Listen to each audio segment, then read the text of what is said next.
At ADP, we're always designing for people, starting with our own.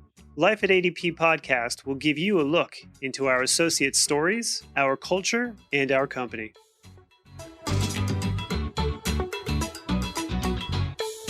Hello. We made it to episode 3. Yes, we have, Ingrid, and this episode is going to be all about the candidate, which will be exciting for most of our listeners because we have so many people trying to get a job with ADP, which is really a great problem to have. That's right, Kate. And before we meet our guest today, I want to remind our listeners to make sure to subscribe to our podcast. So every time we go live with a new episode, they could get that notification. So take a moment and go hit that subscribe button.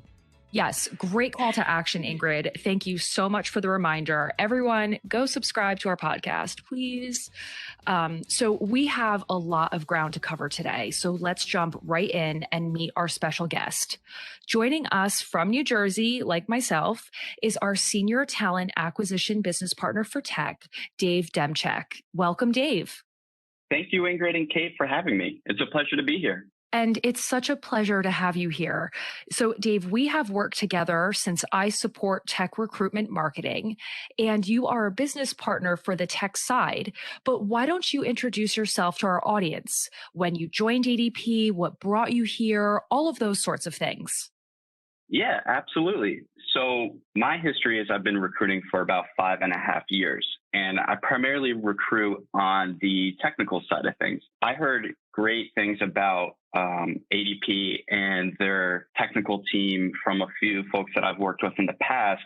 And I know they're one of the leaders in their industry, one of the top tech companies in the world. And I looked at it as an opportunity to not only prove myself at another challenge, but also to grow and learn from those that are veterans here and, explore new opportunities with a great company like ADP. Dave, it's great to have you here at ADP, and I'm super happy you decided to join this big ADP family. But I would love to know what makes a top candidate. Can you share what are those things that you're looking for? Ingrid, that's a great question. And I'll start off by just saying real quick, definitely lean on the recruiters that you're working with for the positions that you're interested in to better understand what that organization, what that company's looking for from a technical ability, as well as some of the intangibles that they look for within their culture there. So I'll start off by saying there's a lot of different intangibles, a lot of personality traits that make up different cultures at organizations. Now, statistically, based off Forbes, some of the key traits that they look for in their candidates are passion, making sure that they're a fit, preparation, resourcefulness, and a willingness to learn. And I think that's a great list to start off with. But in my experience when recruiting, I would tailor it a little bit to be 5 traits, and here they are, starting with preparation. Now, one of the big pieces when it comes to understanding an organization is doing your research on the company, on the team, on the project in advance. Maybe speak to someone in the organization, a referral, or just someone that you've met off of LinkedIn to get a better understanding of the technical environment and the culture of the organization.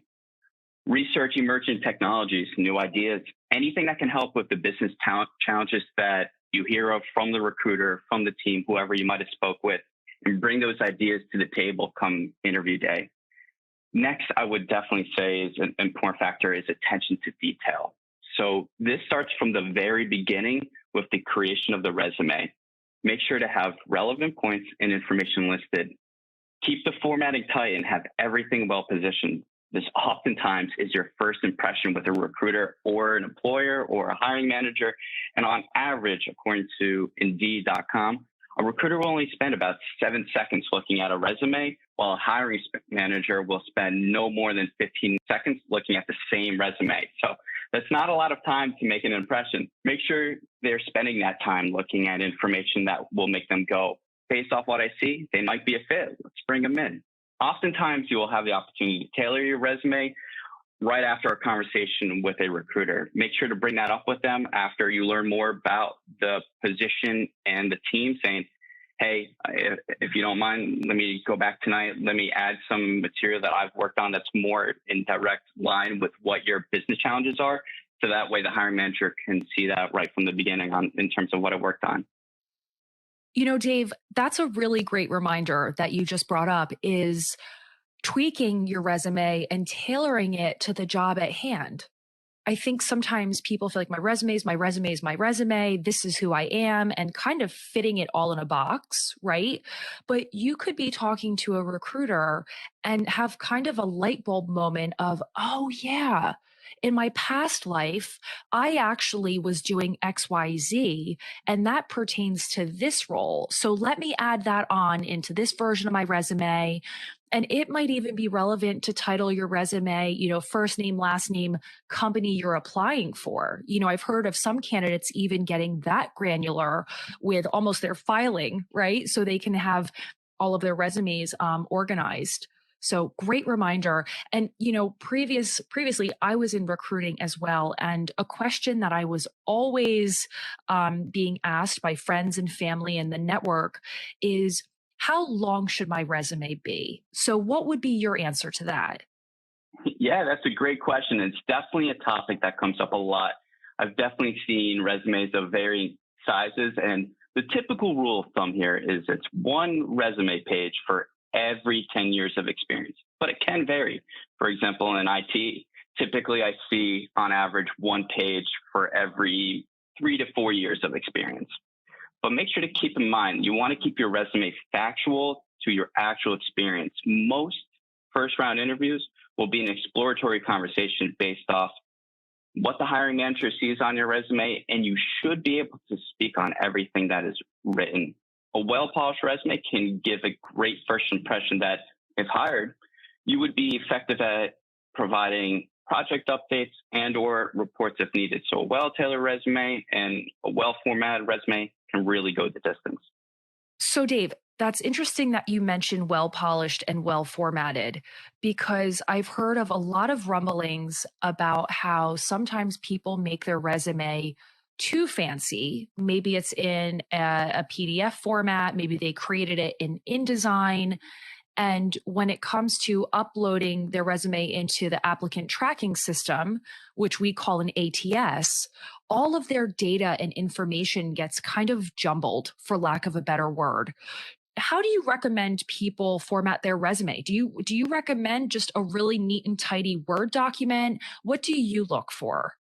Hey, Kate, that's a great question. And what I would say first is definitely lean on what you're able to find online. There's some great templates out there that can help you design the perfect resume for you and what you're looking to accomplish in terms of material that you want to add to your resume.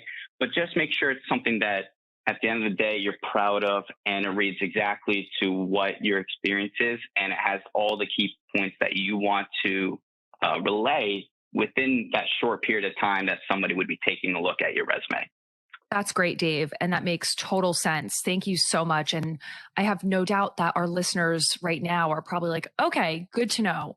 So I apologize. I kind of took you off of a little bit of a tangent there. And I believe that you were still continuing on with your list of things that candidates should keep in mind. Yeah. So the third trait that I would definitely say people keep in mind is one thing that a lot of employers, recruiters look for is someone that is knowledgeable in the field that they would be hired in. So make sure that you have the right tools in your toolkit. So oftentimes in IT, we're looking for someone that has a background and a proven history of utilizing X, Y, and Z technology. So be prepared for any technical questions and assessments that might be presented either at the time when discussing it with a recruiter or with a hiring manager.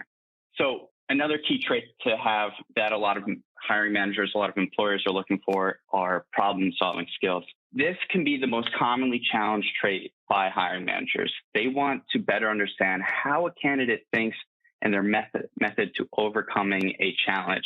So being honest in your response goes a long way. Oftentimes, the challenges presented are actual challenges the team faces, and they can tell if you've dealt with it before based off your response. So if you have not dealt with a challenge before, admit to not having come across that issue. But if you would have, here is the method that you would take. Many managers admit this is a core question to their decision-making process. Oftentimes it's recommended that you use what is known as the STAR method, which is, real quick, breaking it down, discussing the situation at hand, covering what the task is, what the goal you're working towards is, discussing the action that you and or your team took, and then ultimately the results of the actions that you took. And don't be shy from taking credit for the work that you put in. They want to hear how you managed to overcome something and the results that you provided. Next, one of the most key traits that a lot of managers look for is someone that's willing to take responsibility to go beyond what is minimally required of them.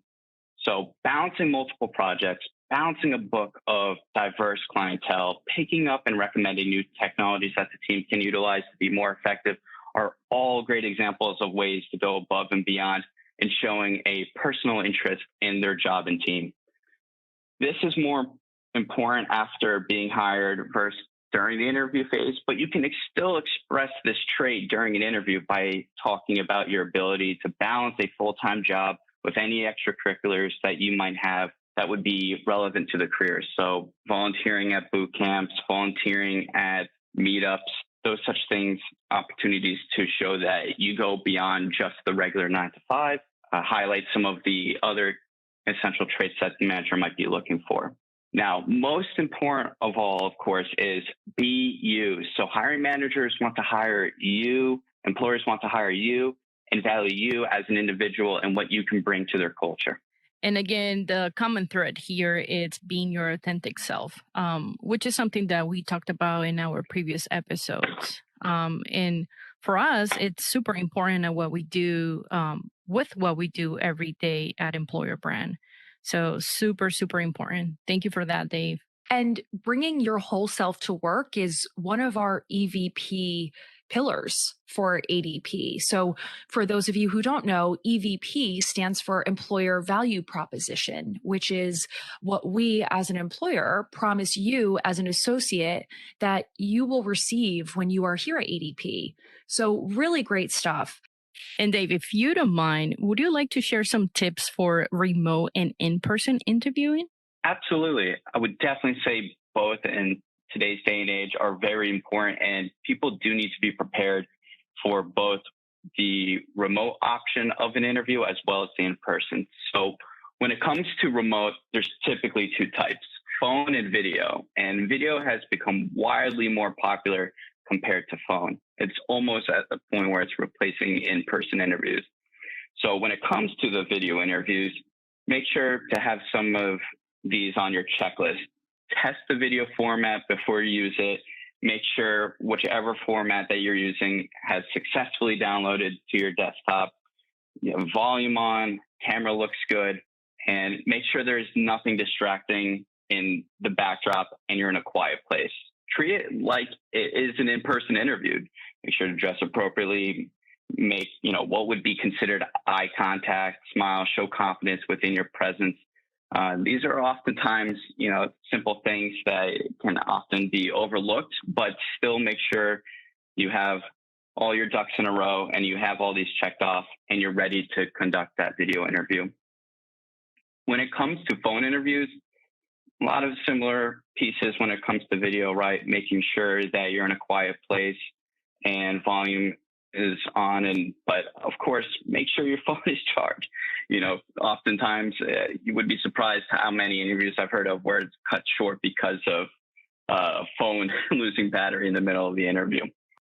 And when it comes to in-person interviews, it's not much different from a video interview, right? You want to dress appropriately. You want to smile, show excitement, that you're happy to be there, to be meeting with them, given that opportunity, and show confidence through your facial expressions, your tone, and your body language. And then for all interviews, make sure that you're ready with the prepared material. You show up on time and logged in to the video interview or the phone call. Typically, it's recommended to be 10 to 15 minutes early at the minimum.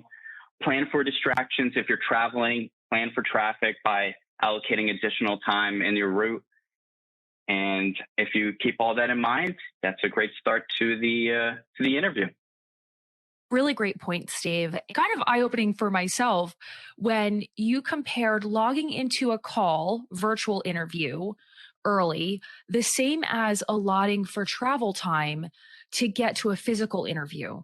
Because I think often, especially in the world that we are in today, we are just so used to signing on to a meeting right when it starts. If a meeting starts at 1, I sign on at 12:58 or 12:59. More realistically, 101. But for an interview, it's okay to sign on to that call 10 minutes early. And, you'd much rather be early than actually right on time when it comes to that. So, really great reminder for everyone out there. And Dave, for you, how does a candidate make a good first impression during and after the interview? Any feedback, any advice that you would like to share with the audience? Sure. So, like I mentioned, show up early, be prepared, show confidence in your body language and tone.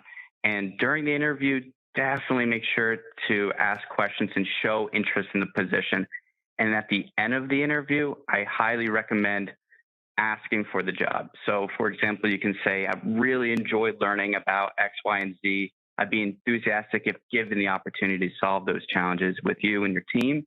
But for now, I just want to say thanks again for your time and consideration today. That's a great way to end an interview and also show that you understood the material that you guys discussed and expressing an interest in helping solve those challenges. So after the interview, follow up with the recruiter, let them know how you felt it went, follow up with any questions you may still have, ask about next steps, and check back in for feedback. I would typically recommend every other day. And one old school recommendation I still give to candidates is writing a thank you letter to the hiring manager, reiterating what you learned from the discussion and what you're excited for if selected for the position.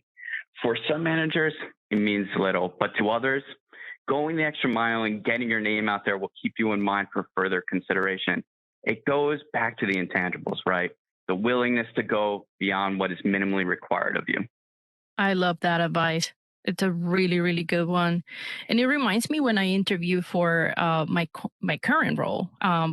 Even though I was an intern here, I remember sending thank you notes to everyone who I met with. And sometimes, candidates tend to forget that these are people who are actually super busy and they take time out of their busy schedule to, meet with you and get to know you a little bit better. So it's a super nice detail sending those thank you notes. So here's my last question, and this is just because I'm curious, okay? So what is the number one question that candidates always ask you?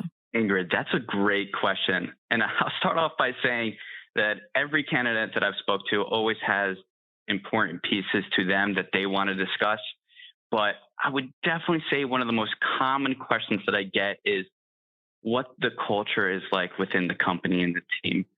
Now, I know for some folks it may matter little, but to a lot of people, it can be a make or break decision in terms of, do they feel like they will be able to fit in? Do they feel like they'll have the opportunity to grow? And it's actually funny that in a lot of incredibly technical positions, you would typically think that, the technical side, what they're using, what they're designing and developing may be, one of the most important focuses of, their interest in the position. But oftentimes, more than not, they're more interested in understanding, will they need to be a team player or a heads down contributor? Will they have the opportunity to invest into what they're doing, to research new ideas, to bring that to the table and really show their passion for what they're doing? So oftentimes a company and a team that have a great culture can help reduce turnover, as well as just help people to feel like they fit in and have the opportunity to invest in what they're doing. So I would definitely say questions surrounding culture within a company and team are probably the most common questions that I get from people that I speak with. And that's funny that you mentioned culture, only because I would also think that specifically for the technical roles, you would be hearing like, what tech stack am I working on? And I have no doubt that's probably question number 2, right? Or then, if it were sales, what is my territory like? So, culture is huge, right? Because that's kind of the intangibles. That's the stuff that says, is this the right place for me? Do I belong here? Are there like-minded people here that I will be able to become friends with and work with and grow and evolve with? So really great stuff, Dave. Thank you so much for joining us. I know specifically within your role, taking time away from active recruitment and sourcing and working with our internal partners really to find us the best talent. Time is of the essence. So you taking time out to be with Ingrid and I truly means the world. Thank you so much for joining us. And, I appreciate you. And I know that I'll be seeing you on the flip side as we continue to work more together. Yeah, Kate, Ingrid, I really appreciate your time today and bringing me in and, helping to hopefully help some folks that are looking to enhance their ability to perform in interviews and bring ideas to the table. And, if anybody ever has any additional questions, they can always look to reach out to me. Right now, I support heavily the cybersecurity team that we have here, our global security organization. And also on that note, happy Cybersecurity Awareness Month. It's a great time to be a part of ADP and their cybersecurity team. And, I'd love to, talk more about that to anyone that's interested.